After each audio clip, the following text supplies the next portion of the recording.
tough, absolutely rough in the last few days. And I noticed that if I drink something like, I don't drink anything with sugar in it normally. I drink diet, like Coke Zero or Diet Coke or Diet Pepsi. I'm not a big Pepsi fan, but I will drink a Diet Pepsi if I can't find anything else. And I noticed that the more I drink of those, the more thirsty I get. So basically, I have tried to stop that, and now I'm going with the diet tea and the water. It has just been something else. It's been crazy, this weather, how bad it's getting. Hopefully, though, we're going to keep our fingers crossed that we'll have better weather in the next day or so. I'm telling you, this weather has been something else. But this is just a reminder before we get into the talk segment. Please, if you know someone who doesn't have air conditioning, they don't have fans or anything in their house, please keep an eye on those people.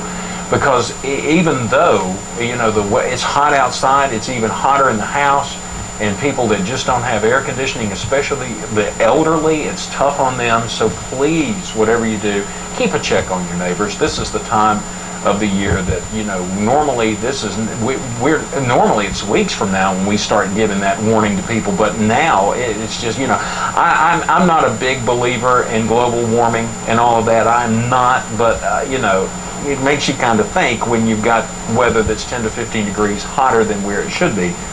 So anyway, we think about those things. Let's open up the telephone lines. It will be open topic today. We'll talk about what you want to talk about.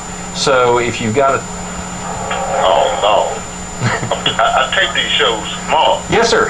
You there? Yeah, I'm here.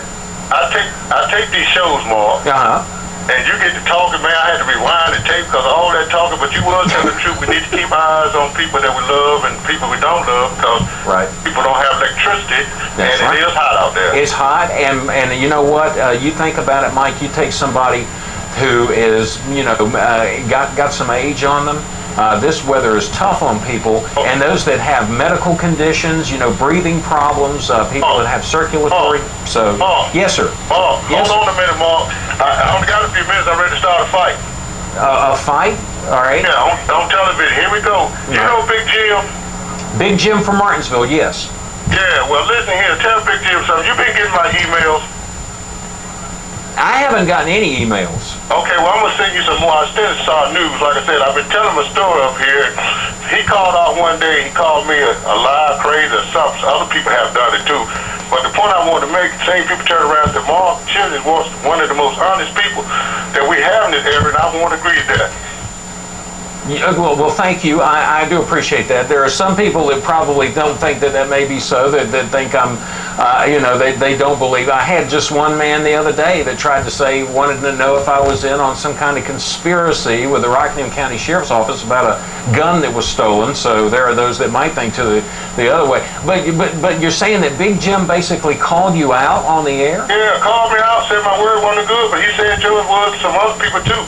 But my thing is, Mark Children, I've been respectful to you. Do you think I've lied to you? I don't think you've never been disrespectful to me. But have I lied to you that you on this television show and say something? Not that I know of, no. Okay, and it's not backing me up. My thing is, though, what gives the person the right to call on here and call Mike Elder crazy when I sit up here? I'm one of the most intelligent people that come on this show, and there's other people, too, that aren't very intelligent, but they criticize us because we have that. Right. And, well, and I guess maybe there are those that just, they're critical of things that people say. I mean, I don't know you personally and only know what you've told me on the air. So, but I take you at your word because, you've given many examples over the years of things that you feel like people have done to wrong you. And so, you've lived through that, not me. Mark, I know politics and everything. It's not to make sure everybody know what I know, but I do know what I'm talking about. And I say this honestly, Mark. Right.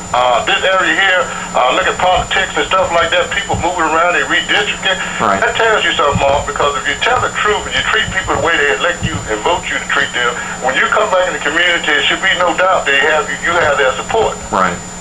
So when people sit up here and tell us that they running for a re-election but running in a different district, yeah, they hadn't did nothing for this district but put it in a hole Why are we gonna re-elect? Why somebody else gonna take the mess? Now, are you speaking today because Ward Armstrong announced earlier today that he does plan to run for the House of Delegates yet again, and I don't think he's ruling out a possibility that he might run for governor at some point. Well, one of the Republicans, I want to say, Danny Marshall, in the article in the bulletin, they were talking about some of the events that happened on the floor in the House, right, and said Ward Armstrong at times would tell things and knew they weren't right, and wouldn't come back and make it right once he found out it was right. I'm glad he gone, because I can vouch for that too. Tell Danny Marshall I'll back him up on that. All right, sir. All right, well, listen, Mike, it's always good to hear from you. Hey, we're going to get rid of our sheriff up here, too. You can have Lane Bird. His word ain't no good neither, Mom. Uh-oh. All right. Well, listen, thank you. Appreciate that. So Mike is on a roll. He's getting rid of all the incumbents, I guess, baby, on there. Anyway, that's Mike Elder, 866-498